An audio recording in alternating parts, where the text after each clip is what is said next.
तो इसका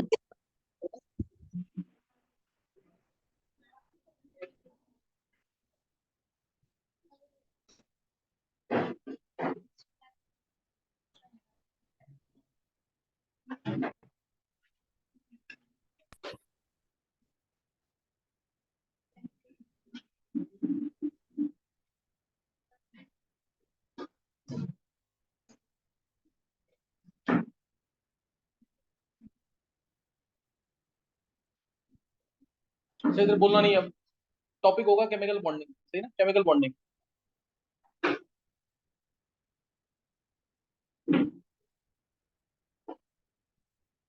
last time क्या करवाया था?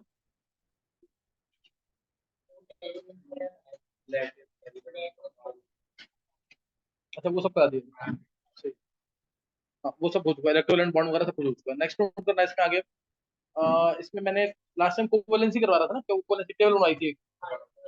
उसमें उसमें बस मेन बात क्या रखनी है कि सेकंड पीरियड का एलिमेंट चार से ज्यादा बॉन्ड नहीं बनाएगा। वो याद रखना, सेकंड पीरियड का एलिमेंट जैसे lithium, beryllium, boron, carbon, nitrogen, oxygen, chlorine, ये चार से ज्यादा बॉन्ड नहीं बना सकते। ये चार से ज्यादा बॉन्ड कभी नहीं बनाएंगे, सही है, ये ध्यान रखना इसके अंदर। और उसमें भी कौन कौन से चार बॉन्ड कौन बनाता है? बेरिलियम बना सकता है, बेरिलियम बना सकता है चार बॉन्ड। इसके बाद बोरोन, कार्बन, नाइट्रोजन, ये बना सकते हैं सिर्फ चार बॉन्ड, यही बनाते हैं चार बॉन्ड। बाकी सब एक या दो, या हाइड्रोजन में आएगा तो तीन बना देगा H3O प्लस के अंदर, है ना। ये मैंने तुम्हें करा दिया था लास्ट टाइम, है ना, ये सब हो चुका है इसमें लास्ट टाइम। तो इसमें जो अब करना है, एक तो structure of single central atom, structure of single central atom, एक वो करना टॉपिक। एक ऑक्टेट रूल सबको याद है ना? ऑक्टेट रूल आता है ना सबको? मैं उसको जल्दी से रिकॉल कर रहा हूँ। ऑक्टेट रूल, ऑक्टेट रूल कहता क्या है?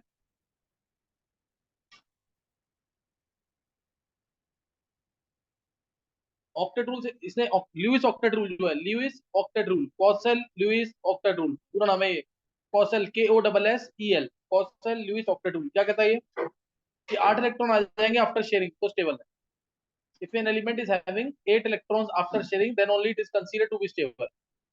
किसी एलिमेंट के पास आफ्टर शेयरिंग अगर 8 इलेक्ट्रॉन्स है, देन इट इज स्टेबल, तो वो स्टेबल है। ध्यान है ना? तो अब जैसे इसकी लिमिटेशंस क्या है, इसकी लिमिटेशंस ही पूछेंगे पेपर के अंदर। Right four limitations of octet rule, है ना, इस टाइप से। तो लिमिटेशन नोट करने हैं। पहली लिमिटेशन, फर्स्ट लिमिटेशन थी कंपाउंड्स ऑफ हाइड्रोजन। क्या कंपाउंड इसमें? जैसे HF, H2, H2O, ये सारे कंपाउंड्स एग्जिस्ट करने चाहिए कि नहीं इसमें हाइड्रोजन आ रहा है? नहीं एग्जिस्ट करनी चाहिए ना ऑक्टेट रूल के अकॉर्डिंग, क्योंकि इसमें तो ड्यूप्लेट, जैसे हाइड्रोजन है, इसका ड्यूप्लेट कंसीडर होगा। यहाँ पे एक इलेक्ट्रॉन, एक इलेक्ट्रॉन, ये इलेक्ट्रॉन इधर गया, ये इलेक्ट्रॉन इधर, तो यहाँ ड्यूप्लेट है कि ऑक्टेट है? ड्यूप्लेट है ना, तो according to octet rule should not be stable. ये compounds of hydrogen should not be stable, clear, compounds of hydrogen should not be stable. तो ये स्टेबल नहीं होने चाहिए, पहला रूल था ये। दूसरा, दूसरा रूल है हाइपोवेलेंट कंपाउंड्स,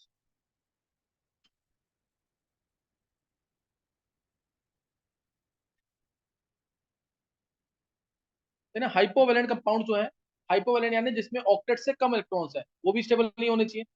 जिसमें ऑक्टेट से कम इलेक्ट्रॉन्स है, they also should not be stable, ये भी स्टेबल नहीं होने चाहिए। जैसे, जैसे कंपाउंड्स ऑफ बेरिलियम, BeX2, ये स्टेबल नहीं होने चाहिए। BeX2 के अंदर BeF2 आ रहा है, BeCl2,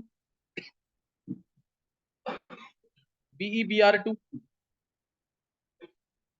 BeI2, ये स्टेबल नहीं होने चाहिए, क्लियर है कि नहीं ये? क्यों नहीं स्टेबल होने चाहिए? क्योंकि इनमें आफ्टर शेयरिंग कितने इलेक्ट्रॉन्स आ रहे हैं इन सब में? आफ्टर शेयरिंग कितने इलेक्ट्रॉन्स हैं? क्या? 6 इलेक्ट्रॉन्स। तू बोला तुल्य, BeF2, BeCl2, BeBr2, BeI2, after sharing कितने इलेक्ट्रॉन्स आ रहे हैं?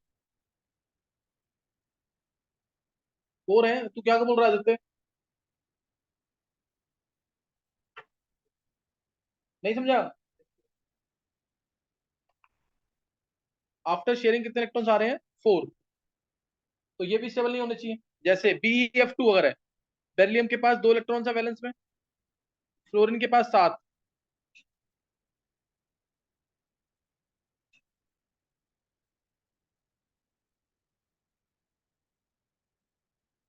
कितने इलेक्ट्रॉन्स आ रहे हैं बेरिलियम के पास?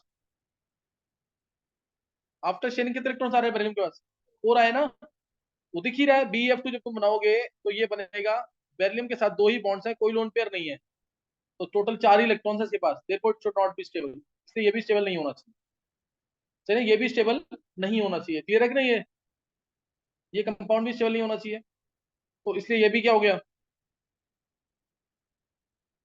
ये भी क्या हो गया, लिमिटेशन आ गया ऑक्टेट रूल की, ऑक्टेट रूल की लिमिटेशन में आ गया ये, सही ना, ऑक्टेट रूल की लिमिटेशन में आ जाएगा। तो ये ध्यान रखना इसके अंदर। अच्छा, BeF2 BeCl2 BbR2 BeI2, ध्यान रखना, इंपॉर्टेंट कंपाउंड्स हैं ये। BeCl2 अब ये कंपाउंड ना कुछ करते हैं, जैसे बैक बॉन्डिंग कर लेंगे या ब्रिज बॉन्डिंग कर लेंगे in order to get stabilise, ये स्टेबल है सारे compound, all these compounds are very stable, ये बहुत स्टेबल कंपाउंड्स। जैसे BeCl2 है, ये डायमंड बना लेता है, पॉलीमर बना लेता है, आगे पढ़ेंगे इसको डिटेल में। तो अभी तुम्हें सिंपल याद रखना है, these are limitations of octet rule के अंदर, कंपाउंड्स ऑफ बेरिलियम यानी हाइपोवेलेंट कंपाउंड। दूसरा है इसी के अंदर BX3 में क्या क्या आ जाएगा, BF3 BCl3 BBR3 BI3 BME3 BPH3। ये पीएच अगर एग्जिस्ट करता है तो फिनाइल ग्रुप, क्योंकि बोरोन छोटा है, 3 बड़े फिनाइल ग्रुप को संभाल नहीं पाएगा, सही ना। तो ये, या फिर H3BO3 या BOH हो थ्राइस, ऐसे ही ऊपर भी लिख सकते हो तुम, BEME2 BEH2, ये इस टाइप से BH3 भी आता है इधर, BH3। ये कंपाउंड्स एग्जिस्ट नहीं करने चाहिए, BH3 ये लिखा है मैंने अभी। ये कंपाउंड्स एग्जिस्ट नहीं करने चाहिए, क्योंकि इसमें बोरोन के कितने इलेक्ट्रॉन्स है आफ्टर शेयरिंग, इनमें सब में 6 इलेक्ट्रॉन्स है after sharing, so this compound should not exist. लेकिन ये एग्जिस्ट करते हैं, ये एग्जिस्ट करते हैं, सही ना। तीसरा एग्जांपल, जैसे AlX3 के अंदर, तो इसमें क्या आ जाएगा, AlF3 AlCl3 AlBr3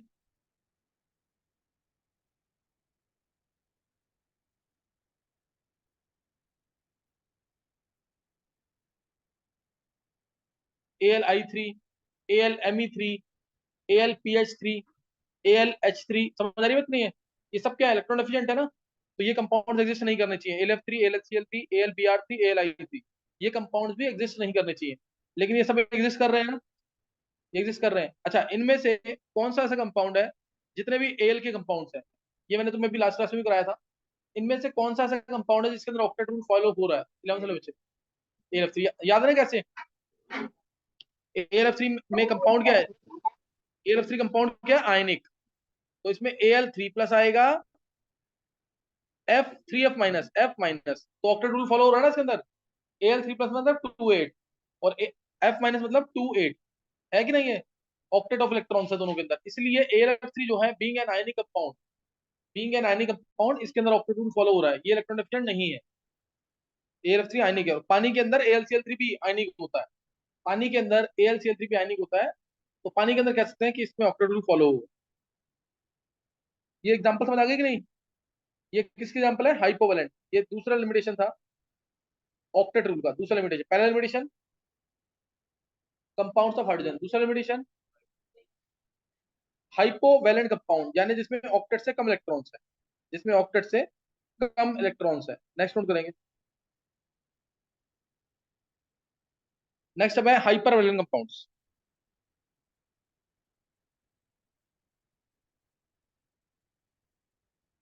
third limitation, हाइपरवेलेंट compound कौन से होते हैं, जिसमें ऑक्टेट से, हाइपर मतलब ज्यादा, जिसमें ऑक्टेट से ज्यादा इलेक्ट्रॉन्स, वो कौन से होंगे, हाइपरवेलेंट। जिसमें ऑक्टेट से ज्यादा इलेक्ट्रॉन्स होंगे वो कौन से होंगे, हाइपरवेलेंट। जैसे PCl5, PCl5 में ऑक्टेट से ज्यादा इलेक्ट्रॉन्स है। इसके अलावा SF6, IF7, XCF2, ये सब कंपाउंड्स एग्जिस्ट करेंगे और स्टेबल है, ये सब कंपाउंड्स क्या कर रहे हैं, एग्जिस्ट कर रहे हैं और stable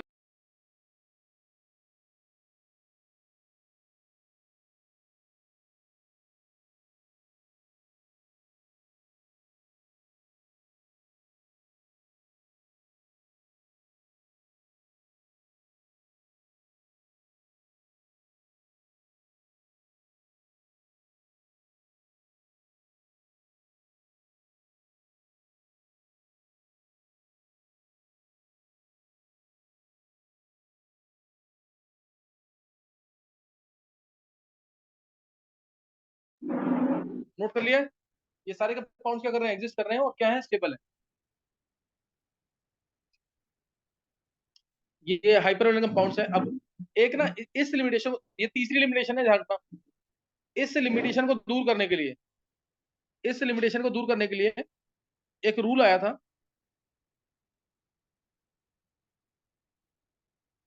suggest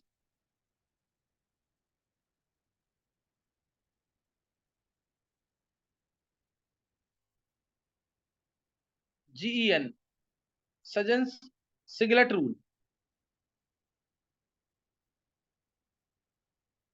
सजेंस singlet rule, Sugden's singlet rule. जैसे ये ऑब्जेक्टिव में क्वेश्चन कैसे आएगा, पीसीएल 5 में अभी कितने इलेक्ट्रॉन्स हैं, फास्फोरस के अंदर अभी कितने इलेक्ट्रॉन्स हैं आफ्टर शेयरिंग, 10 है। SF6 में कितने इलेक्ट्रॉन्स आफ्टर शेयरिंग, 12। और भी एग्जांपल है इसके, जैसे फॉस्फेट आयन, जैसे सल्फेट आयन, जैसे परक्लोरेट आयन। ये सारे एग्जांपल किसके हैं, हाइपरवैलेंट स्पीसीज के, हाइपरवैलेंट आयंस के। हाइपर मतलब ज्यादा, सही ना, ऑक्टेट से ज्यादा इलेक्ट्रॉन्स। अब तुम्हें बताना है पीसीएल 5 में ना कितने 10 इलेक्ट्रॉन्स आ रहे हैं, अगर ऑक्टेट होगा तो स्टेबल है। तो लुईस ऑक्टेट के फेवर में सजन ने अपना रूल दिया, सजन सिंगलेट रूल। जैसे पूछेंगे क्वेश्चन के अंदर, सजन पीसीएल 5 में कितने सिंगलेट बॉन्ड्स है, SF6 में कितने सिंगलेट बॉन्ड्स है, डालोगे कि नहीं, सिंगलेट बॉन्ड्स कितने पीसीएल 5 में,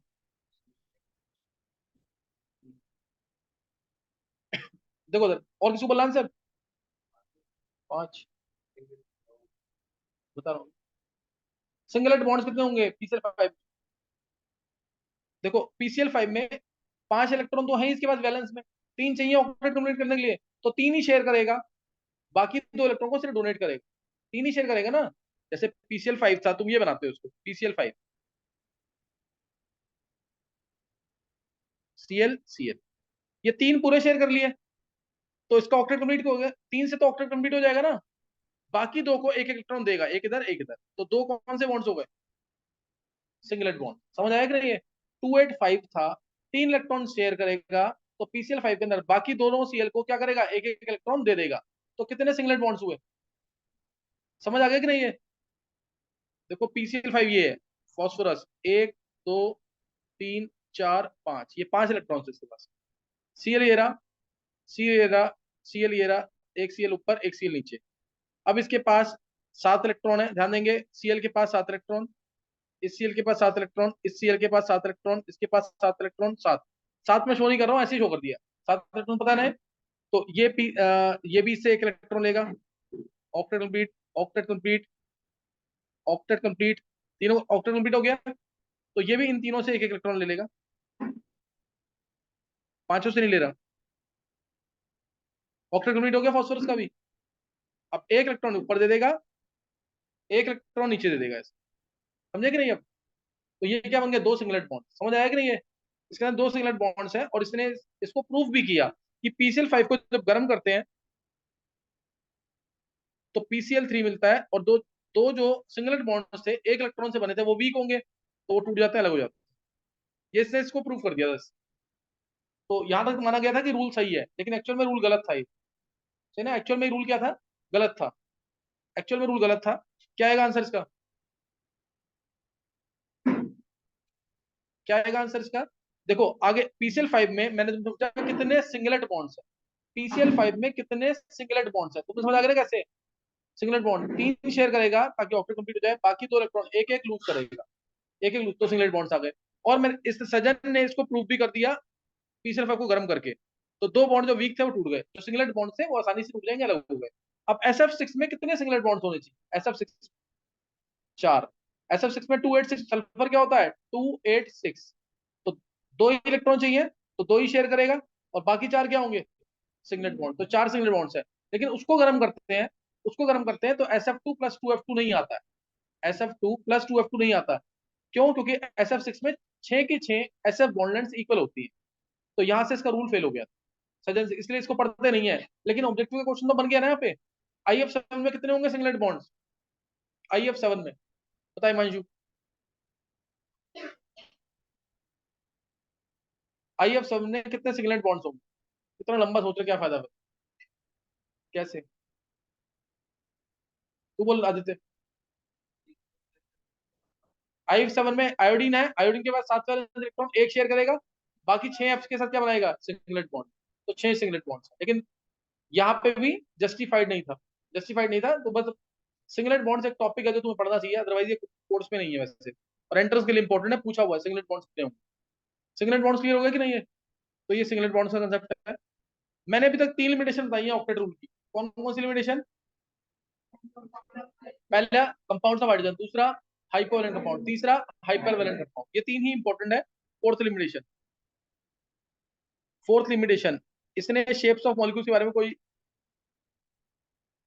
कोई बात नहीं बोली थी। Shapes of molecule does not predict shapes of molecules. Fourth है, डज नॉट प्रिडिक्ट, बॉन्ड बनते हैं तो एनर्जी जो चाहिए होती है उसके बारे में कुछ नहीं बोला। डज नॉट प्रिडिक्ट एनर्जी, क्या कहते हैं, energy requirement during bond formation.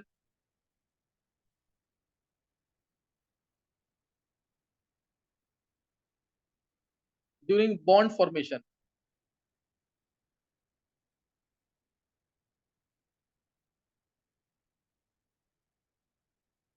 Energy requirement during bond formation, इसके बारे में कोई इंफॉर्मेशन नहीं दी। और इसके अलावा एक बहुत important, compounds of inert gases. Inert gases का तो ऑक्टेट ऑलरेडी कंप्लीट है ना? इनर्ट गैसेस का ऑक्टेट कंप्लीट है कि नहीं? लार्ज नंबर ऑफ कंपाउंड्स हैं, जैसे XCF2, XCF4, XCF6, XCO3, XeO4, XCO2F2। ये क्या है? बहुत सारे कंपाउंड्स हैं जो नोबल गैसेस के एग्जिस्ट करते हैं। क्लियर हो गया कि नहीं है? तो ये 6 लिमिटेशन है इसकी, जिसमें मैंने एक टॉपिक और कवर करा दिया। कौन सा टॉपिक है? Singlet rule. सिंगलेट रूल वाला कंसेप्ट का एक टॉपिक और कवर करा दिया, नेक्स्ट करेंगे। अब जो ये कंपाउंड बन रहे हैं ना, कोई मुझे बता सकता है कि ये नोबल गैसेस के कंपाउंड क्यों बन रहे हैं? ऑक्टेट कंप्लीट है तो क्यों बन रहे हैं कंपाउंड? अब उसके लिए एक टॉपिक, हाँ, डी ऑर्बिटल्स कैंटिलीवर। तो इसके लिए मैं एक टॉपिक बता रहा हूँ, तो ऐसे तो डी ऑर्बिटल्स में भी है, उसका दे देते जरा। जैसे क्रिप्टन है, आर्गन है, नियॉन तो नहीं, इसमें भी तो डी ऑर्बिटल्स है, उनके क्यों नहीं बनते? सोच के बोले आदित्य, एक बार सोच के देख, सोच लेगा भी। इनके कंपाउंड क्यों नहीं बन रहे? क्रिप्टन का, आर्गन का, इनके पास भी तो डी ऑर्बिटल्स है ना, इसी के बन रहे हैं, बाकी को नहीं बन रहे। ये याद करके आना, जो टॉपिक में पढ़ाऊंगा आज याद करके आना तो। नहीं, चलो नेक्स्ट टॉपिक नोट करना। अब इसमें एक टॉपिक नोट करना है, इंपॉर्टेंट है, इसको ध्यान से सुनना बिल्कुल। ये मैंने क्या बता दिया? लिमिटेशंस ऑफ ऑक्टेट रूल, सही ना? अब इसके आगे, अब इसके आगे जो है ये काफी इंपॉर्टेंट टॉपिक है। जैसे यहाँ पे क्वेश्चन कैसे करेंगे, इसको ध्यान ध्यान से सुनना है। जैसे तुमने सुना PCl5 तो एग्जिस्ट कर रहा है, PCl5 एग्जिस्ट कर रहा है, NCl5 सुना हुआ है क्या? NCl5 ये एग्जिस्ट नहीं करता। एक क्वेश्चन, मैं एक या दो सॉल्व करके दिखाऊंगा। दूसरा क्वेश्चन, ये बहुत इंपॉर्टेंट है, इसके क्वेश्चन काफी आते हैं पेपर के अंदर, सही ना? PCl5 एग्जिस्ट कर रहा है, NCl5 एग्जिस्ट नहीं करता। अगला क्वेश्चन, SF6 बनता है, OF6 नहीं बनता। SF4 बनता है, OF4 नहीं बनता। ये नोट कर लेना, सब क्वेश्चन, सबका आंसर एक ही है। नेक्स्ट, नेक्स्ट आया जैसे ClF3 बनता है, FCl3 नहीं बनता, सही ना? FCl3 नहीं बनेगा। एक बार सोचेंगे रीजन क्या है इनके? FCl3 नहीं बनता। नेक्स्ट, जैसे I3 नेगेटिव आयन एग्जिस्ट करता है, F3 नेगेटिव आयन एग्जिस्ट नहीं करता। इसके अलावा, इसके अलावा जैसे XCF2 बनता है, NeF2 नहीं बनता। और इसके अलावा SiF6 2 नेगेटिव बनता है। NCERT का क्वेश्चन है 11th क्लास की, तो ये इंपॉर्टेंट है क्वेश्चन ये वाला। CF6 2 नेगेटिव एग्जिस्ट नहीं करता। तुम्हें दिख रहा होगा एक एलिमेंट मैं ले रहा हूँ सेकंड पीरियड का, सेंट्रल एटम, और एक एलिमेंट किसका ले रहा हूँ मैं, थर्ड पीरियड। तो ऐसा क्यों हो रहा है, तो ऐसा क्यों हो रहा है, इसका आंसर नोट करेंगे। इसका आंसर बहुत कॉमन क्वेश्चन है ये, तो पेपर में मैंने तो कितने 7 एग्जाम्पल लिखी है ना, और भी एग्जाम्पल सही ना, और भी बहुत सारी एग्जाम्पल बन सकती है। देखो मैं एक एग्जाम्पल ले रहा हूँ पीसीएल 5 वाली। पीसीएल 5 एग्जिस्ट क्यों कर रहा है, पीसीएल 5 क्यों एग्जिस्ट कर रहा है, फॉस्फोरस ये क्या होगा, नियोन 3s2 3p3, और 3d क्या होगा, 0। ये बात समझ आ गई कि नहीं, नियोन 3s2 3p3, 3d क्या होगा, 0। थर्ड शेल स्टार्ट होगा, 3d 0। तो इसमें आया नियोन, देखो फॉस्फोरस के अंदर ये 3s 3p, ये 3d, ये आ गया 3s 3p 3d। अगर ये ऐसे ही है ग्राउंड स्टेट में 3s 3p 3d, तो फॉस्फोरस कितने बॉन्ड्स बनाएगा, 3 ही बनाएगा। 3 अनपेड इलेक्ट्रॉन से तो बॉन्ड्स कितने बनेंगे, 3 बनेंगे, पीसीएल 3 बन जाएगा, क्या बन जाएगा, पीसीएल 3। तो इसलिए अब इसका, क्योंकि इससे खाली जगह है, ध्यान देखना, इसके पास खाली जगह है, तो क्या ये अपना 3s का इलेक्ट्रॉन 3d में भेज सकता है कि नहीं। एनर्जी लेवल डिफरेंस बहुत ज्यादा तो नहीं है ना, थर्ड शेल से थर्ड शेल में जा रहा है, एक सबशेल से दूसरे सबशेल में। तो इसलिए फॉस्फोरस जो है अपने इलेक्ट्रॉन को एक्साइट करेगा, एनर्जी देनी पड़ेगी कि नहीं।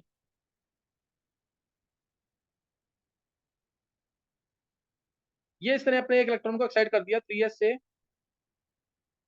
3d में। अब कितने अनपेड है, 5।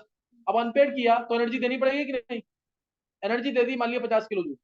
इस इलेक्ट्रॉन को यहां से यहां भेजा तो एनर्जी दी 50 kilo joule.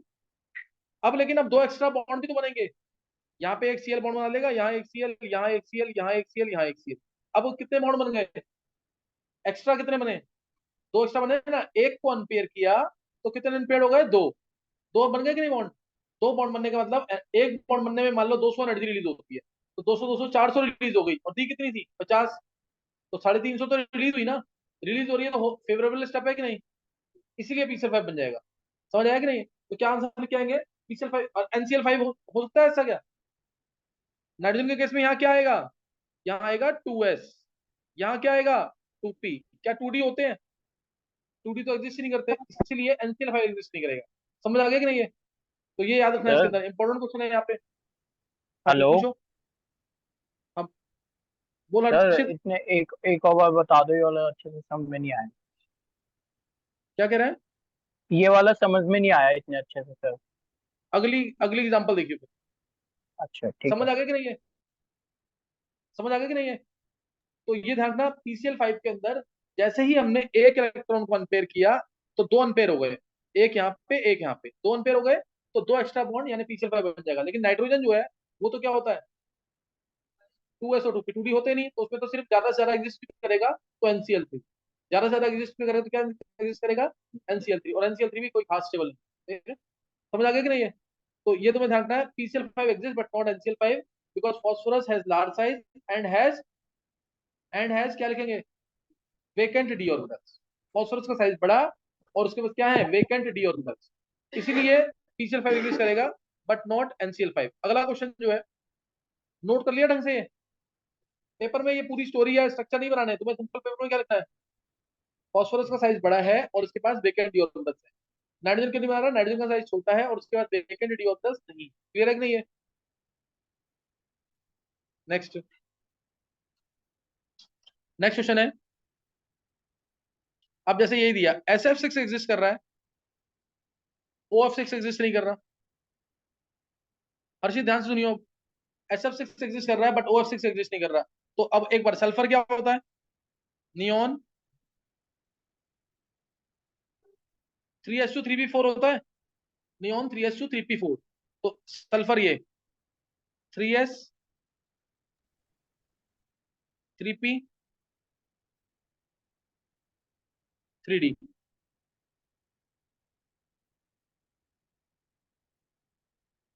3s 3p 3d, ये आ गया कि नहीं, 3s 3p 3d। तो अब 3s2 3p4 है, 3s2 3p4। अभी सल्फर का कंपाउंड क्या बनेगा F के साथ, ग्राउंड स्टेट में, SF2 बनेगा कि नहीं, क्या बनेगा, SF2। ये क्लियर है तेरे को हर्षित, यस सर। अब एक इलेक्ट्रोड किया कहां से, पी से डी में, पी से डी में एक्साइड कर दिया। अब क्या कंपाउंड बनेगा इसका, SF4। एक अनपेयर कर दिया तो दो अनपेयर हो जाएंगे और SF4 बन जाएगा। SF4 तो SF2 भी एग्जिस्ट करता है, SF4 भी एग्जिस्ट करता है। तीसरा केस 3S था, 3P था और 3D। अब क्या किया,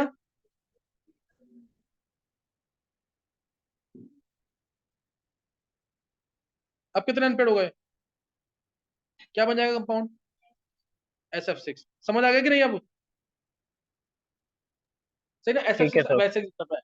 क्या ऑक्सीजन बना पाएगा ऐसे 6 बॉन्ड, ऑक्सीजन में ज्यादा से ज्यादा क्या बनेगा, OF2, ऑक्सीजन डाइफ्लोराइड एग्जिस्ट करता है, सर OF2। बोलो। सर सेकंड वाले केस में SF4 बनेगा ना? हाँ, और दिया तुम्हें ना ऑफलाइन में आना है तुम्हें, ये ऑनलाइन अटेंड नहीं करनी क्लास। सर आज के लिए करिए। नहीं, अब नेक्स्ट टाइम से ध्यान रखना चीज को, नेक्स्ट नोट करना। नेक्स्ट ये समझ आ गए, दोनों केसेस, दो केसेस बता दिए, बाकी बताने की जरूरत है क्या इसमें? बाकी केसेस में कर लोगे ना। जैसे ClF3 एग्जिस्ट कर रहा है बट नॉट FCl3, क्या आंसर आएगा इसका, ClF3 एग्जिस्ट कर रहा है बट नॉट FCl3। बताओ लक्ष्य, क्या आंसर आएगा, किसके अंदर, हाँ 0 मार्क्स है। तो बोले मंशु, तुम लोग बताइए, सीख नहीं पाओगे कभी ढंग से। ClF3 एग्जिस्ट करता है बट नॉट FCl। हाँ, ये Cl के अंदर बोलना है, ClF3 नहीं बोलेंगे, क्या बोलेंगे, Cl के अंदर। Cl का साइज बड़ा और उसके वैकेंट ऑर्बिटल्स है, इसलिए ClF3 एग्जिस्ट करेगा बट नॉट FCl। F के पास तो नहीं है ना। अगला क्वेश्चन ऐसे ही, नेक्स्ट क्वेश्चन जो था इसका, I3 नेगेटिव एग्जिस्ट कर रहा है but not F3 negative. I3 negative exist क्यों कर रहा है, क्योंकि I के पास क्या है, ये I2 और ये I नेगेटिव। I नेगेटिव के लोन पे कहाँ जाएंगे, I के वेकेंट डी ऑर्बिटल्स, समझे कि नहीं। तो I के पास वेकेंट डी ऑर्बिटल्स हैं बट नॉट F3 नेगेटिव। हालांकि Cl3 नेगेटिव, Br3 नेगेटिव भी एग्जिस्ट नहीं करते because of steric hindrance, lone pair बहुत सारे आसपास आ जाते हैं तो उससे वो भी एग्जिस्ट नहीं करते। लेकिन अभी मैं डी ऑर्बिटल्स पढ़ा रहा हूँ तो डी ऑर्बिटल्स का एक क्वेश्चन क्लियर हो गया कि नहीं है। अगला क्वेश्चन जो स्कूल लेवल पे बहुत इंपॉर्टेंट, स्कूल लेवल पे बहुत इंपॉर्टेंट, CF62 नेगेटिव एग्जिस्ट नहीं करता, SiF62 नेगेटिव एग्जिस्ट करता है। P ब्लॉक का क्वेश्चन है ये 11th क्लास के लिए। तो इसमें आंसर क्या दोगे, ये एग्जिस्ट कर रहा है, ये एग्जिस्ट नहीं कर रहा, तो क्या बोलेंगे आंसर, बोल लक्ष्य। ये परफेक्ट आंसर है, सिलिकॉन का साइज बड़ा है और सिलिकॉन के पास क्या है, वेकेंट डी ऑर्बिटल्स। कार्बन के पास कोई वेकेंट डी ऑर्बिटल नहीं है, इसलिए एग्जिस्ट नहीं करेगा, सही ना। तो ये ध्यान रखना है इसके अंदर। नेक्स्ट, अब एक क्वेश्चन और लिखेंगे, जैसे XCF2 बना जबकि ये जेनॉन क्या, नॉन गैस, ये तो बनना ही नहीं चाहिए, ये तो बनना नहीं चाहिए, क्यों बन रहा है ये, जेनॉन क्या होता है, जेनॉन ये होता है, इसके ऊपर क्रिप्टन होता है ना, क्रिप्टन 5s2 5p6, तो 5d क्या हो गया, है वेकेंट डी ऑर्बिटल्स की नहीं, तो जेनॉन ये आया 5s 5p 5d। क्लियर है कि नहीं ये आ जाएगा कि नहीं। तो इसमें 5s2 5s 5s2 5p6, 1 2 3 4 5 6 electron हो गए ग्राउंड स्टेट में। अब हमने क्या किया, एक इलेक्ट्रॉन को इसके एक्साइट कर दिया, तो यहाँ कितने अनपेड हो गए, अब कितने अनपेड हो गए, दो हो गए कि नहीं। 5p से कहाँ भेज दिया उसको, 5d में, कितने अनपेड हो गए, तो क्या बन गया, XCF2 XCF2। उसके बाद अगर ये इलेक्ट्रॉन भी एक और हटाया हमने, यहाँ से एक इलेक्ट्रॉन और हटा दिया, ये रहा, इसको भेज दिया यहाँ पे, तो क्या बन जाएगा, XCF4। अब अगला ये P का इलेक्ट्रॉन और एक हटा दिया यहाँ से, इसको आगे भेज दिया, अब XCF6। समझ आ गया। अब 5s से भी भेज सकते हैं कि नहीं, इधर से नहीं भेजेंगे, क्यों, XCF8 क्या है, जेनोन इतना बड़ा है कि 8 फ्लोरीन को, हर एक फ्लोरीन के पास 3 3 लोन पेयर, क्या उनको संभाल पाएगा, इसलिए XCF8 एग्जिस्ट नहीं करता। करता है XCF8 2 नेगेटिव की फॉर्म में, एंटी प्रिज्मेटिक स्ट्रक्चर होता है, वो बाद में बताऊंगा तुम्हें। लेकिन अभी तुम मानोगे XCF6 तक ही बनेगा। कहां तक बनेगा? XCF से। XCF8 नहीं बनता, XCF8 नहीं बनता है। तो समझ आ गया कि नहीं है जेनॉन के कंपाउंड क्यों बने नॉर्मल गैसेस के। अब ऐसे ही आर्गन ने कंपाउंड क्यों नहीं बनाया? आर्गन भी तो नियॉन 3s2 3p6 है और 3d0 होता है इसमें भी। हाँ, साइज छोटा, आयनेशन एनर्जी बहुत ज्यादा, इलेक्ट्रॉन को एक्साइट करेंगे, बहुत ज्यादा एनर्जी देनी पड़ेगी। समझे कि नहीं? चाहे वेकेंट डी ऑर्बिटल्स हैं तब भी कंपाउंड नहीं बन रहे। सही ना? आर्गन का कोई कंपाउंड आइसोलेट नहीं हुआ है। क्रिप्टन का फिर भी हो गया KrF2। ये समझ आ गया आंसर कि नहीं? ये सारे आंसर समझ आ गए डी ऑर्बिटल्स वाले? एक बार नजर मार लो उसको, कोई डाउट है दोबारा पूछो। एक बार नजर मार लेंगे जल्दी से, कोई डाउट है तो पूछ लो उसमें।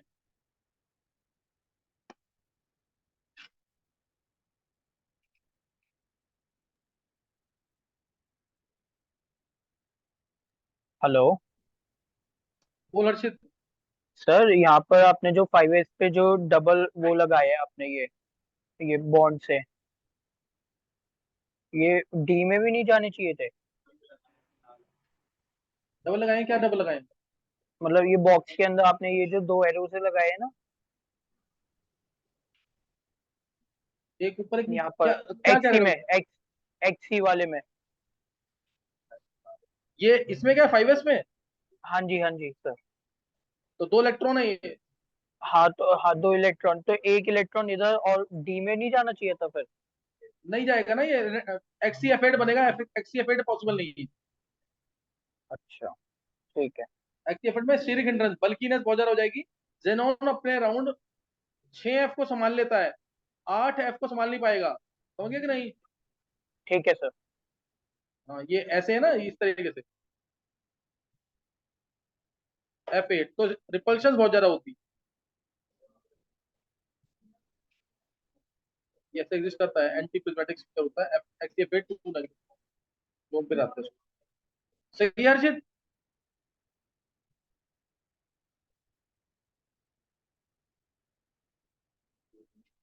ये नोट कर लिया तुमने? अच्छा, इधर एक, अब जैसे क्वेश्चन अगर ये आया था कि क्या कर रहा तू, साथ बैठने को इसी मना करता हूँ मैं, नहीं पूछना कुछ। अगला क्वेश्चन है XCF3 एग्जिस्ट क्यों नहीं करता, XCF5 एग्जिस्ट क्यों नहीं करता? XCF3 और XCF5 क्यों एग्जिस्ट नहीं करता? इसका आंसर क्या बोलेंगे?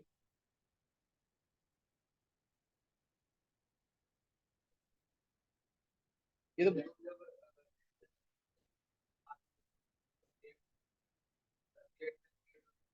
पेयर्स में अनपेयर होते हैं ना। बोल बोल, सही। हाँ, तो इवन आते हैं ना। If we unpair an electron then we get even number of unpair electron.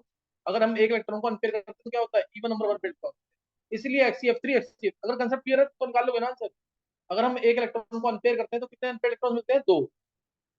सही ना? तो if we unpair an electron then we get even number of unpair electron. So XCF2 XCF4 XCF6 are form, not XCF3 XCF5 XCF7। ये नहीं बनेगा। समझ आया कि नहीं है? तो ये ध्यान रखना इसके अंदर।